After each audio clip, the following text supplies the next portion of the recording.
we're getting so much smarter about being able to engineer biology and do interesting things with it and discover things that weren't possible, that I'm just constantly in awe of the people that we interview and the things that we see around us and the things that are being discovered and talked about every day. What's going on, Erum? I say this all the time, but what an amazing time we are experiencing here at Grow Everything and at Messaging Lab. We've come up on a year of the podcast, a few years working together, and we've been learning a lot, meeting a lot of people. Yeah, so this episode is going to be a little bit different because what we're going to do is we're going to reflect on the past year and some of the things that we've learned. I want to just make a mention. We've written a long blog post about a year of podcasting, which we're going to probably put on LinkedIn and the website.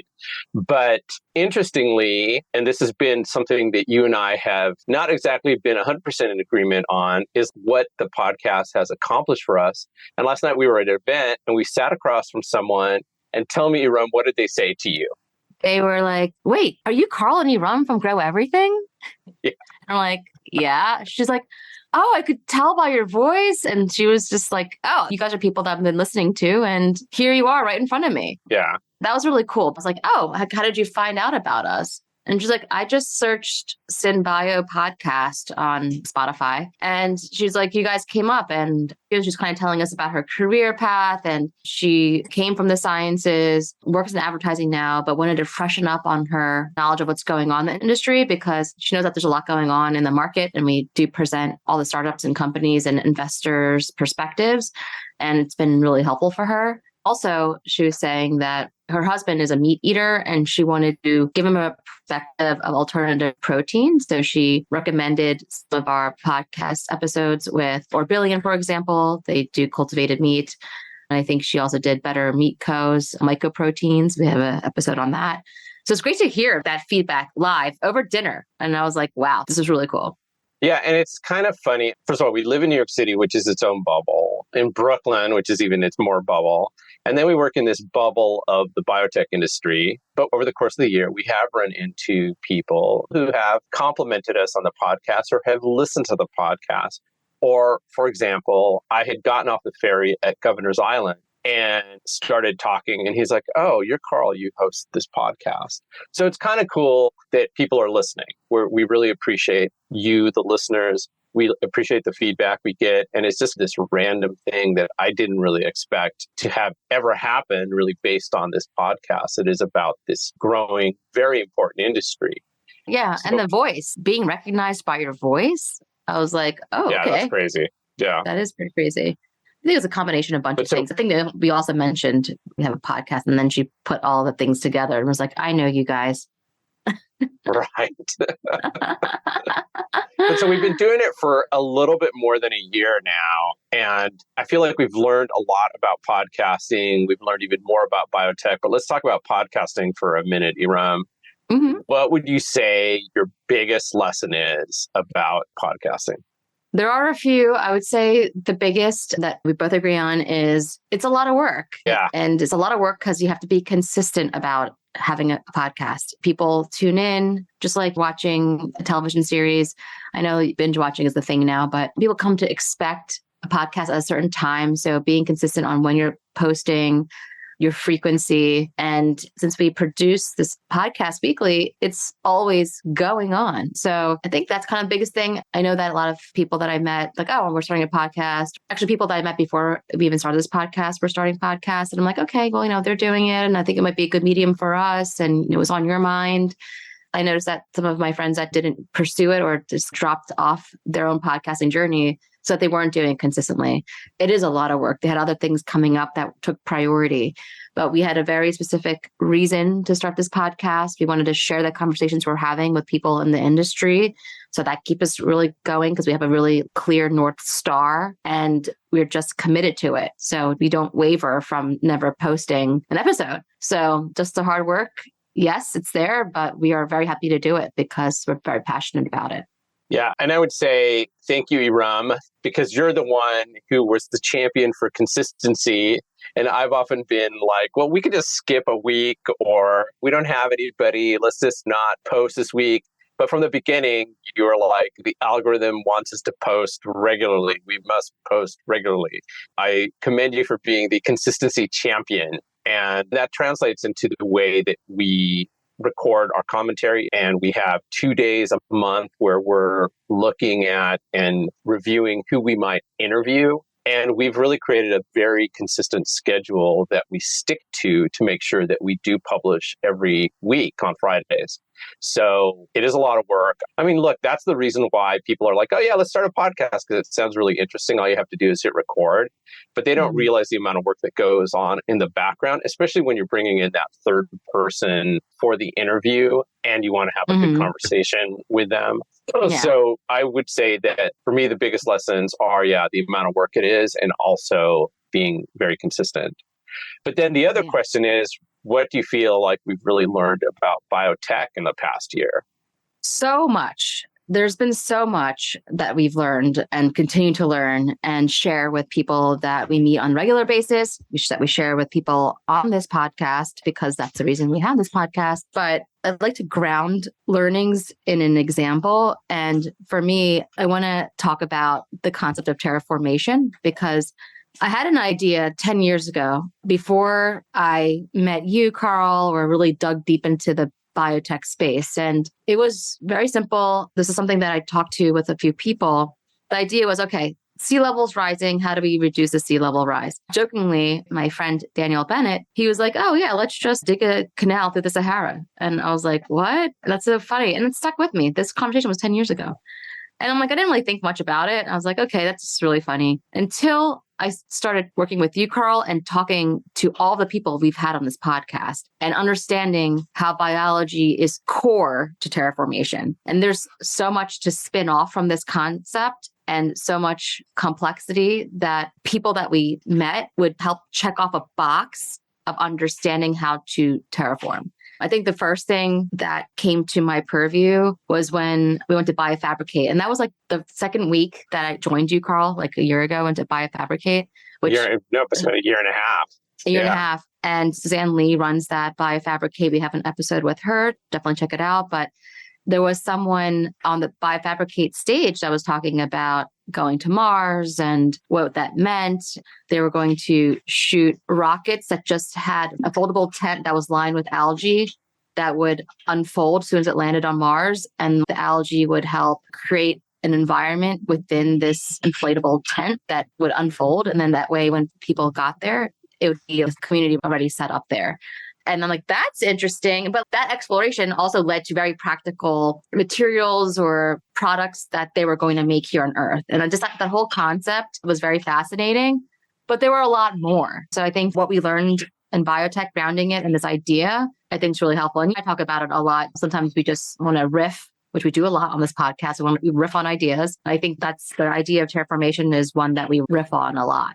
What about you? Yeah, and I mean, what have you learned? I think the podcast and the people that we speak to just continue to reinforce, and I've never doubted it, the complexity of biology. Not only the complexity of biology, but really the complexity of the biosphere, the planet that we live on, like how complex it is. And that complexity translates to how complex a forest is, to how complex the human body is, to how complex a single microbe is. Each of these incredibly complex systems. There's complexity, but then there's diversity. There's so much out there. Yeah. And that's what I learned more when we were speaking with Cultivarium. So we had Neely from Cultivarium here on the podcast. And Cultivarium, their whole mission is to domesticate non-model organisms. So there's like 5 workhorses to create biomolecules. And it's usually like E. coli or yeast. We know yeast makes alcohol and a bunch of other products, but there's a lot of microbes and other multicellular organisms that make all sorts of interesting molecules naturally. And how do you harness that? I think what Cultivarium's doing is so fascinating, but what exists out there is so fascinating. We don't talk about it enough. Yeah, that's another thing is like, not only is there this incredible complexity associated with biology and the planet, but there is this incredible diversity, biodiversity. And unfortunately, that biodiversity is being diminished. I mean, we are living through this Anthropocene, and when something is gone, it's gone. And we don't even know how many microorganisms we're killing off permanently. I mean, I remember our conversation with Stephanie Culler of Persephone, which is a microbiome company. And she said something like half of all kids born today are missing essential microbes in their guts. To me, that was terrifying, because if you're missing essential bacteria in your gut, it sets you up for all sorts of problems. And we still don't even really understand how complex the gut is. And even though I'm talking about complexity and I'm fascinated by it, I also think that we're getting so much smarter about being able to engineer biology and do interesting things with it and discover things that weren't possible, that I'm just constantly in awe of the people that we interview and the things that we see around us and the things that are being discovered and talked about every day. Yeah, the whole missing microbes, we brought that up with Aaron Schacht of Biomedit, and he was like, that's interesting, but I wonder what new microbes were introduced or how the microbes that remain fill in the gaps of the missing microbes. So it's really interesting to hear that perspective too. I mean, and he's living this and breathing this every day. Is like, okay, there's missing microbes. And yes, the rate at which they're missing is, I'm sure, astonishing, and there's some type of fallout from it. But what are the new microbes? Which microbes came on the scene in like the past 20, 100 years since humans been doing stuff, breaking things? Like, which microbes are like, all right, damn humans, like, I'll just evolve to do this now. You mentioned this, you didn't mention it on the podcast, but you mentioned it in conversation, or maybe you did mention it in the podcast, this idea of going to Mars, the rocket is the easy part. That made me think the sci-fi series The Expanse, where humans have basically colonized Mars and then also the asteroid belt. But that kind of colonization requires a lot of microbes to be taken with us for us to stay healthy. We have these microbes that live on and in our bodies. We interact with them all the time. So creating these sterile environments, which we do in labs, in really high security labs, you have to have these sterile environments to do the work. But you can't live in a sterile environment. It needs to be dirty. It needs to have microbes. And those are necessary to keep us healthy. So much of what we talk about with people here is about engineering microbes, or, working with plants and mycelium, fungi. But like you said, with Cultivarium, discovering these microbes that are out there that haven't been used or haven't been leveraged to do anything, like that's super interesting too. Yeah, because they do so many things. They do so many things, like even talking about, again, going to outer space, but this could also just be here on Earth. But we like to use space because it has certain parameters around it. So it forces us to think in a very specific way. But microbes are responsible for so many things. And our interview with Zara Summers, one of the things she mentioned, which really helped me think about microbes and biology much more differently, was when Earth became more livable, it was because of the microbes that were in the ocean, spitting out oxygen into the atmosphere. That is what really helped create the environment that we live in today, that to create the atmosphere that we breathe. People often think it's the plants, but it was actually the microbes that really brought about more oxygen. I'm sure plants have a role. Maybe they kicked it over the goal line, but it was definitely the microbes. So Zara Summers' episode, I really recommend people listen to it. And if you've listened to it already, re-listen to it, because it was chock full of such good biotech perspective. Yeah. And then what's interesting too, I mean, having done this a year and I'm looking at our top 10 episodes, what I find fascinating is still the number one episode as of right now is the Dreaming in Biology episode with Cass Smith of Ginkgo Bioworks. Most played, has remained at the top for a long time. No one's unseated him. However, our friend Kristen Ellis came up really quick. Kristen is right behind Cass in terms of number of plays, has been number 2 on the list. Our fourth most played episode is the episode with Seth Yakatan, who we just had on. And Seth is our first repeat guest. Great episode. Seth's a great guy. I'm looking forward to having him back. But there's other people who we've already invited to come back. Not everyone, sadly, we can't have all 50 people come back. But there's a few people who their episodes were very popular and they are friends of ours. So we want to have them back on the podcast. Well, we can't have them back because they're still working on things. Maybe not this year, but we'll have them back the following year as things progress for them. But isn't it so special that the top episodes are people that you've known for a long time? Yeah, I think it's pretty cool. But it is interesting that those are the top 4 episodes. The 5th episode is super interesting too, because the 5th most played is Charles of Checkerspot, who I've not known as long, but admire greatly. And I mean, you've gotten to know Checkerspot as well. Really super great company. Charles is a great guy. Yeah. And I wonder like how people are discovering those episodes in particular, what they are searching. Or when we had dinner across from our listener yesterday, she searched SynBio. It could also be that they just have bigger networks, or maybe they're raising money and investors are like doing their due diligence, trying to see how they're talking about the company. Or in the case of Kristen Ellis, maybe they're just trying to find her because she's always all over the place. And maybe they're trying to just see, like, where is she? What's she doing? What's she up to? Oh, so she's a podcast episode?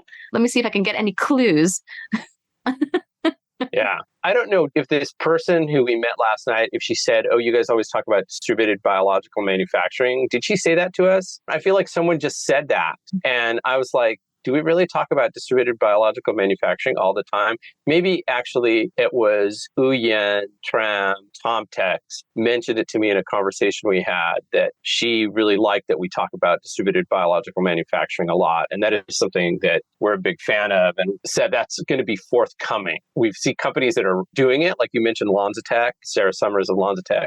They're an example of a company that is taking biology to multiple places and adding a biological system to steel mills or electricity generating plants to produce usable, biodegradable products. It is one of those things we talk about a lot. And just like I say, we need every solution everywhere all at once. I'm going to keep saying that. And I think it just speaks to the idea that we need more radical thinking, and biotech continues to be something that is fairly radical.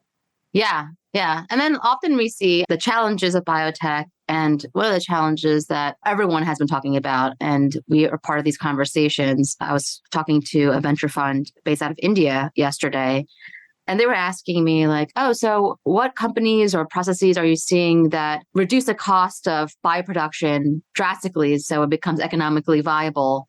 And I was like, hey, if I knew the answer to that, I'd be building that company and talking to you in a different capacity than just sharing knowledge and what we do at Messaging Lab.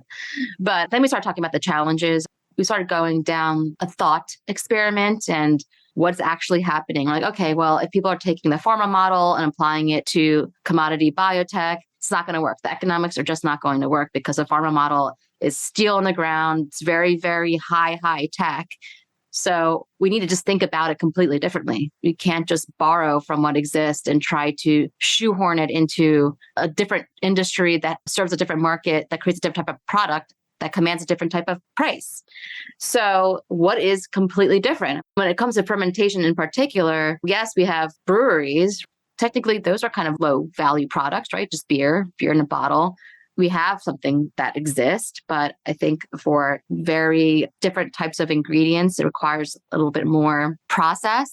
We don't get too deep into the nuts and bolts of how specific fermentation works, like what type of equipment people are buying to do what type of things. Maybe we could do that next year, but scaling up fermentation, especially precision fermentation, is a big challenge that everyone's trying to figure out. Yes, you need a sterile environment so you reduce contamination, but can you go into some type of lake and have some type of natural process that you introduce into land that can make the product or have the microbes spit out the product? And there's a different type of way of filtering that product that's cheap, leveraging all sorts of biology in like a pool or something like that. I mean, it's true. So you're bringing up a bunch of points, and it's funny when you were talking about the bioreactors and what could be the alternative, my thought went to the Taco Chronicles on Netflix. And there's an episode about the production of pork carnitas. Pork carnitas are made in these big, giant copper frying pans or stew pans. And I'm sure that copper imparts some kind of flavor to them, but that's one of the traditional ways that pork carnitas are made in this region of Mexico. You put the pork into these big, huge copper pans that are heated with wood, fire, and you make this stew for a day before you pull out the meat, and then you crisp it and put it into tacos. And it's amazing. But then as you're talking about other infrastructure, I mean, fermentation is only one way to produce biomolecules.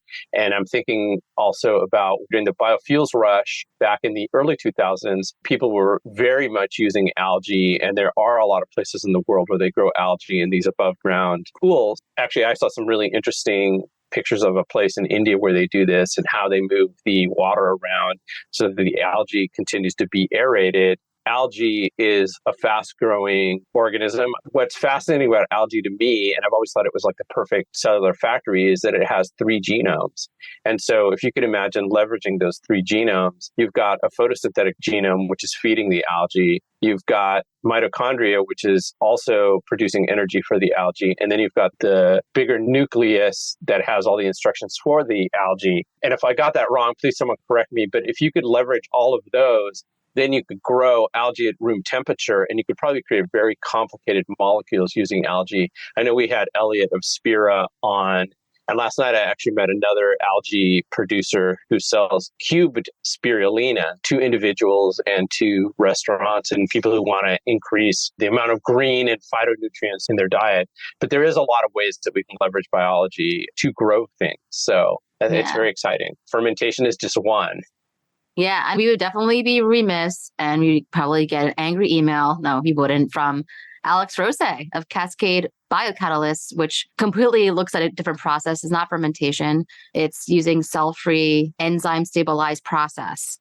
So it's very, very exciting to hear. That's an episode that I need to re-listen to. Anytime I speak to Alex, I'm learning more and more about a different type of way of making smaller molecules. But it's really interesting to see how they have another process, to make products where they take the machinery of a cell and take it out of the cell. So you don't have to worry about the fermentation process, things being contaminated. And you have continuous flow versus batch processing, which can yield higher volumes and reduce risk of contaminated batches. So it was very interesting to hear how he and his partner, James, are creating this company. Yeah. We've been at it for a year. We've already started our second year of the podcast. What are you looking forward to, Erum? Not only is it the end of our first year as a podcast, but we're almost at the end of 2023. What are you looking forward to in 2024? I'm looking forward to keeping consistency and publishing weekly. No. Yeah.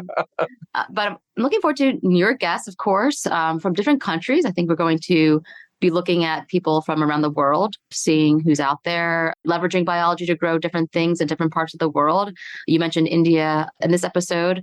I've been a part of an India biotech group that I was introduced to a few months ago. Shruti Singh runs that. Shruti, for listening, hello. But I've been meeting a lot of companies in India that are doing fascinating things. So we might have a couple of people from there come on. I'm also looking forward to having some of our guests come back and seeing how they've progressed in their endeavors. So I'm excited to get them back on. And then I think the final thing that I am looking forward to, and we should look into more, is getting people that are not directly in the biotech industry, but can benefit from it and are exploring it. So people that work at bigger companies and they're looking at it from a different angle because they need that scale. If they want to grow everything, they have to grow it big.